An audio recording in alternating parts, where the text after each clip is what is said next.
Okay, so the question is, can you make $1,000 a day doing landscaping? And the answer to that is absolutely yes. We do this every day of the week during our landscaping time, during our summer months, for like 7 months out of the year.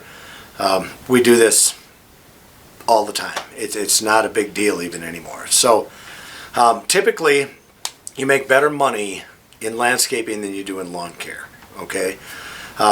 There's lawn care guys that are just absolutely killing it out there, and they make a fortune doing what they're doing. And this landscaping, there's a lot of landscapers out there. If they'll tell you the truth, they're making good money too, if you're a good landscaper. If you're not one of these fly-by-night companies. So I'll tell you guys how I do it, and then you just take it for what it's worth. Don't think for a second that it's not happening, because it's happening all the time. And it's not just me, it's the majority of the people out there that are landscapers are doing this, okay?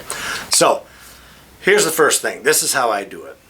I charge $100 an hour every hour I'm out there on the job, okay? When I bid these jobs, automatically, if I'm going to put in a 10-hour day on that job, I'm going to bid $1,000, okay, for my labor.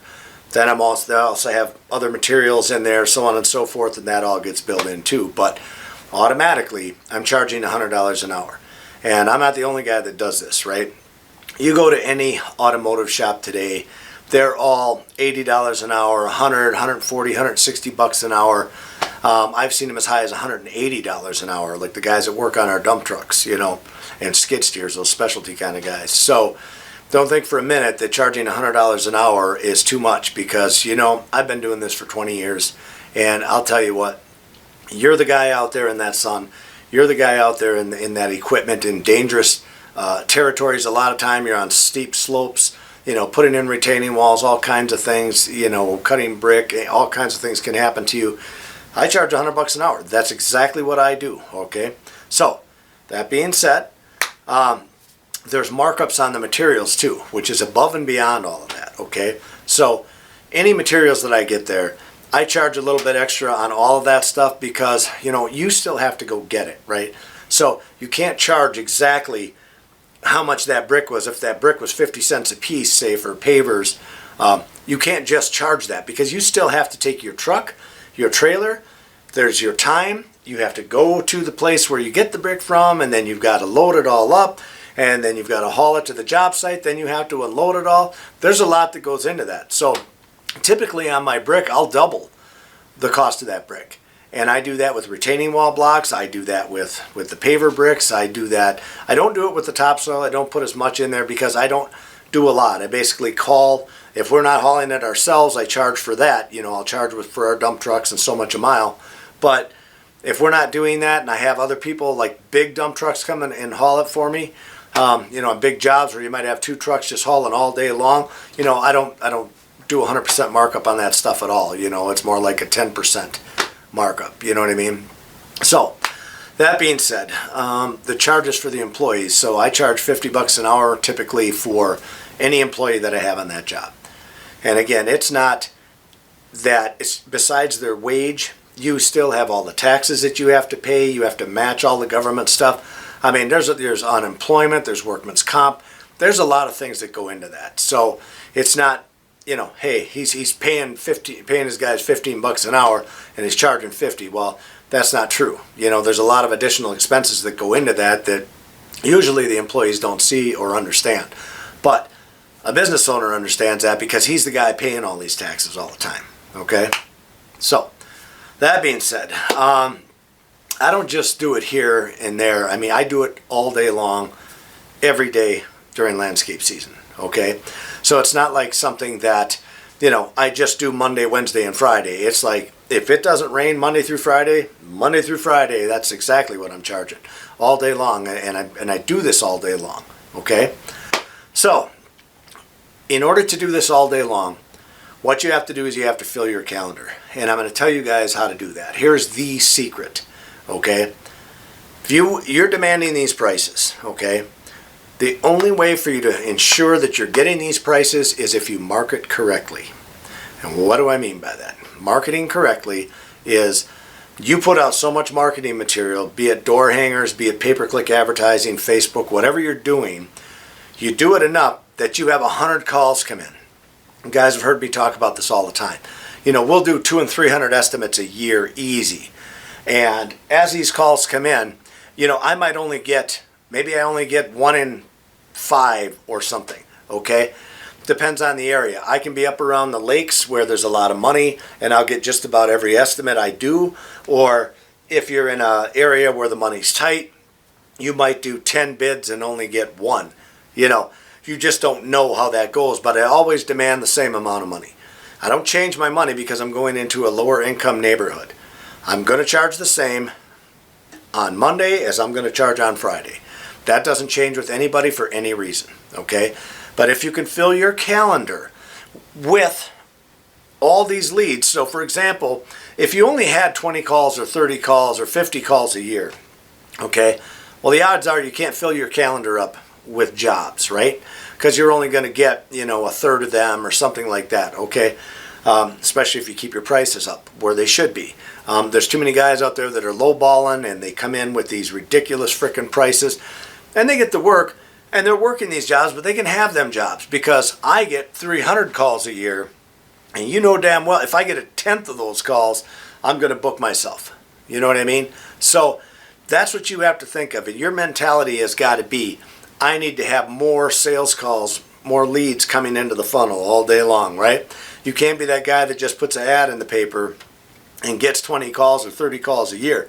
Because then, you got to try and get every single one of them. You don't want to be that guy. Spend more money on marketing, make the phone ring more and more estimates to do. You will land more of these jobs. There's people out there that will pay your prices. You just have to find them. You have to be a good salesman. You have to, I preach this over and over again, show up in uniform, show up in a nice looking truck, be very appreciative of the business and the fact that you're there, and just be a good listener, when you're talking with people. Those are some of the tricks to filling your calendar up, right? All right. Naysayers. I did a video a while back, and it was how to make $700 a day doing lawn care. And I had a few people come back and just basically tell me I'm full of shit, that you can't do that. That's ridiculous. $700 is nothing. To do that in lawn care is nothing. And even though I explained it all, just how I'm doing it, it didn't matter. There's still guys out there that just basically said it was full of shit and that it can't be done. There's guys that are doing 5 times that amount. There's one guy that commented he was doing $7,000 a day, whether he is or not. But, there's big companies out there that are doing more than that. You know what I mean? So, all you naysayers, the only reason you're a naysayer is because you've never done it. So you don't know. And if you don't know, you should just shut the fuck up and let the people who do know tell the story. Well, I'm trying to help other people that have the initiative to go out and try and do something like this, right? I'm trying to help those people realize that you can go do this. Granted, you have more things in landscaping. You may have to, start out, you might have to rent skid steers and backhoes and things like that. There's a lot more expense that goes into that. You've got dump trucks, like I say, skid steers, dump trucks, backhoes. There's all kinds of things. Compactors, edgers, sod cutters. There's a ton of things that you can get to get into that field, but that's why you can charge more. It's a higher startup to get into that kind of stuff. All right, that being said, I kind of touched base on this a little bit earlier, and again, I'll just bring this up to you guys. You look at your automotive shops. When you walk in there and the shop rate's $100 an hour, okay? That's no different than what I'm charging out in the field, okay? They have risks in their job too, just like we have the risks in our job, and that's why we charge the way we do, okay? If you charge less than that, it's totally up to you, whatever you guys charge out there. I'm certainly not going to tell anyone what they should or shouldn't do. I'm just telling you this is what I do, and this is how I ensure that I go out and make $1,000 a day, okay? Minimum. That's what I get paid, okay? It doesn't mean that I'm super special. It just means, like, in my field, that is the going rate, okay?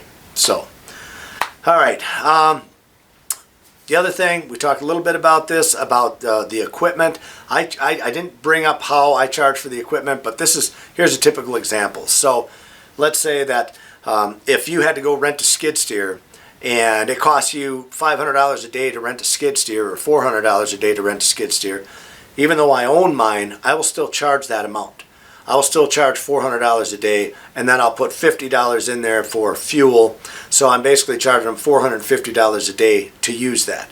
Now, I've got to bring that over to the job site, right? Well, that truck, that big Dodge Ram is not free, okay? I charge $100 to use that truck. I charge $100 to use the trailer that I'm bringing the skid steer over with. And you'd have to do the same thing if you were renting that. You'd have to rent a trailer, you'd have to rent the skid steer, and you have to have a truck to pull it over with, right? And then for the fuel in those vehicles, I charge for that as well. So I charge for every piece of equipment that I have to bring on the job. If I'm doing a paver patio and I have to bring a compactor over there, I'm going to charge them $50 to use that compactor. Okay? Sod cutter, I'm going to charge them $100 to use that. Straw blower, I'm going to charge them $250 to use that. Because those are the going rates if you go to rent this type of equipment. So I just kind of side in with what they're doing, and that's how I kind of find my prices, and that's how I come up with those. All right? So anyway, that's kind of how we do it, and you guys can do it too. Don't think you can't. Look around you. Everybody's doing it. So the inflation is going through the roof, and if you're going to be in the landscape trade, I'll tell you something, you have a lot of expenses. So you better be charging that money, because winter's coming. Nobody landscapes all year round unless maybe you're down in Florida. When I was down there, they did it year round. But in the vast majority of America, it's not like that. Most people have 6 months to make their money. So you best be charging accordingly. If you like this video, hit the like button. Don't forget to subscribe and hit that little bell up there so you get a reminder of the next videos that we have coming out, because YouTube will not let you know when that happens. Thanks for watching.